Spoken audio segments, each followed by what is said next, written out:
Hey guys, what's up and welcome to a new Tesla update video. So today let's go over the market, see what happened, what we can expect for the remainder of the week, and as usual, all that good stuff. If you guys enjoy, find these videos useful, helpful, informative, whatever, please don't forget to hit that like button. It does help quite a bit. But all that being said and done, ladies and gentlemen, let's just jump straight into it. Tesla ending the day up with the market itself in general, 3.4%, putting us just shy of $284, which isn't too bad if I do say so myself. So pretty much exactly what happened, pretty much roughly what was predicted happened.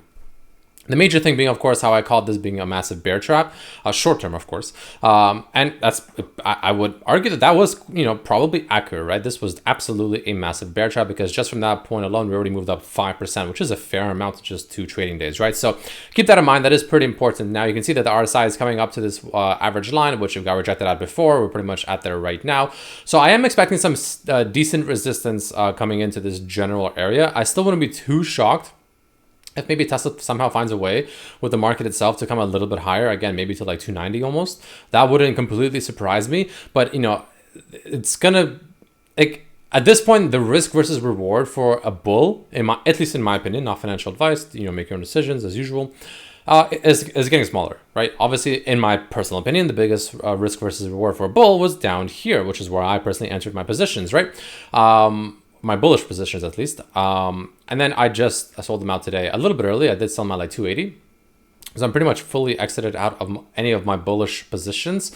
And I have entered, or I kind of redid one of my bearish positions, but it's slightly longer and it's not like super bearish, it's just slightly bearish. Anyway, the point is the fact that I do believe that we are going to start finding some serious resistance. For instance, we are essentially at the 21 EMA. That's going to be, obviously some resistance there. The Bollinger Band should still slowly find its way down, but I still would be surprised again if we kind of come up, relatively close to it, which again would put us somewhere around that 290-ish level, which would also line up with this red line by the time we get up to it, maybe even like by Friday or something like that, right? So that completely would not shock me whatsoever.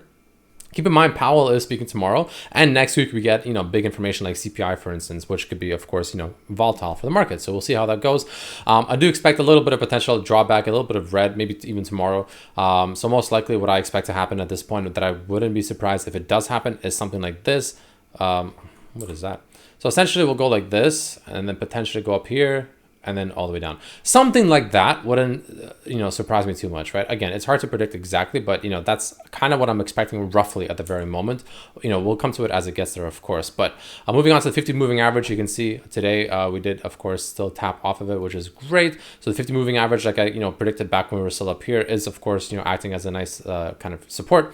200 moving average is still well above where I think we'll go. So I still wouldn't look at it just yet. If we break above 290, like well above 290, then maybe we can discuss that. But other than that, it's not something I would even remotely consider. And we are looking a little bit potentially bullish on the short term with the closure above the 5 and the 10 moving average. So ultimately, guys, that is essentially the kind of situation that we are currently in. Again, would not be surprised if we look at it on, let's say, the 30-minute chart where it's a little too much green, right? A little too much green here. So I personally wouldn't be surprised if we get a little bit of a drawdown, come back down to around 280, reconfirm that. Because you can see, like, it's really important to take a look at this, right? This is why support and resistance, supply demand is extremely important. And I personally believe one of the best indicators.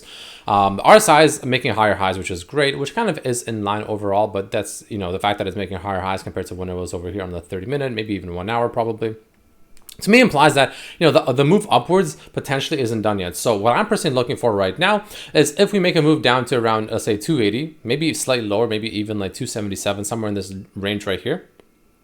Personally, I would expect to find some support there, right? I would expect to find some support, potentially bounce, and then maybe make our way back up to at least 285, if not 290. I still think that ultimately, we will, or at least we should touch 285 at least. Will it happen like right away? I don't know. Maybe it'll happen in the morning and then we'll just kind of fall back down, maybe come back down here as well. And then maybe 290 is still in play.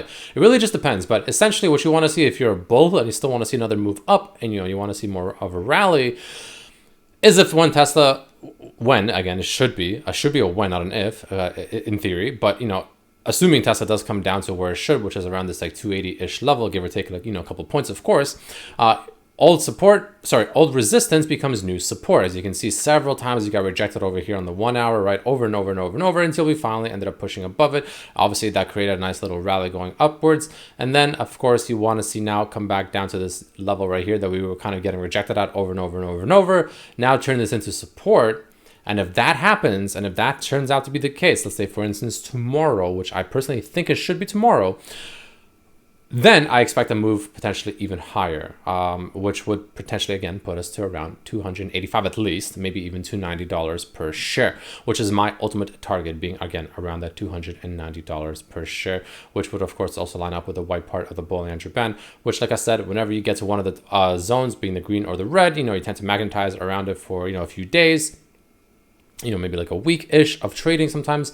And then you usually run back to the white line, to the median, if you will, kind of dance around that for a little bit. And then, based on, the circumstances that you have to assess as that happens, you determine if it's going to go back to the green or the red, essentially. That's like the most, basic way of thinking about it, at least in my opinion, right? And that's the way I personally look at it, right?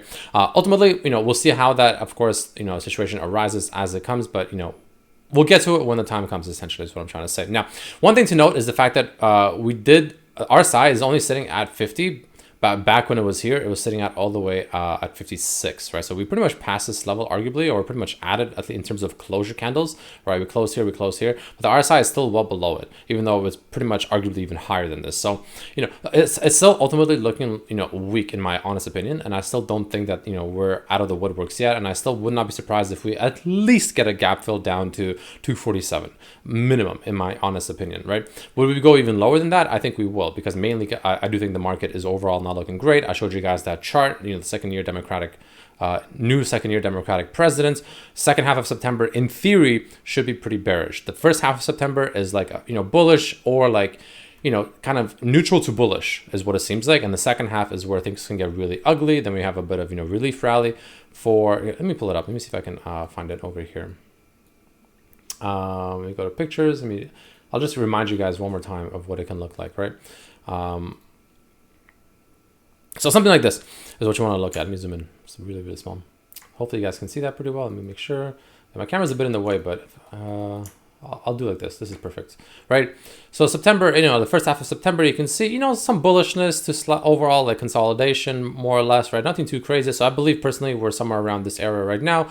Potentially, maybe we have this little drawdown coming up pretty soon, maybe another rally up. And then the second half of September, we pretty much get a massive rocket downwards, pretty much to around the June lows.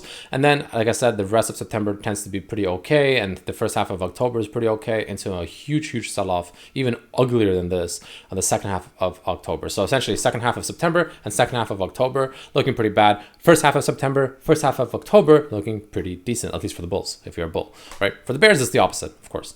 But that's essentially what I'm seeing. That's kind of, and it's been following it pretty accurately. And that's kind of what I expect to still see happen. And that's, definitely influencing my decisions and how I'm trading and whatnot. So yeah, as of right now, my only position that's currently open is I do have those 100 shares that I did buy from one of those at an average price of 285, and I did sell a 280 put. I sold a 280 call for next Friday, which is my current only open position.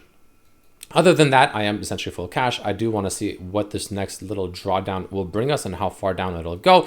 If I do see it come down to, again, around this level of like, 280-ish, and, it's showing some support, I might enter one bullish position with, the assumption that we get another rally up to at least 285, if not 290.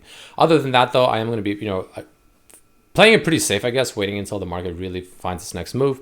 And yeah, that's kind of what I'm seeing. That's kind of my current assessment, my current analysis. Let me know what you guys think down below. Hopefully you guys have found, some, I guess, usefulness from what I've been saying for the past few days. Hopefully some of you listened, again, not financial advice, make your own decisions, but hopefully some of you, at least incorporated what I was saying about this massive red candle into your strategy.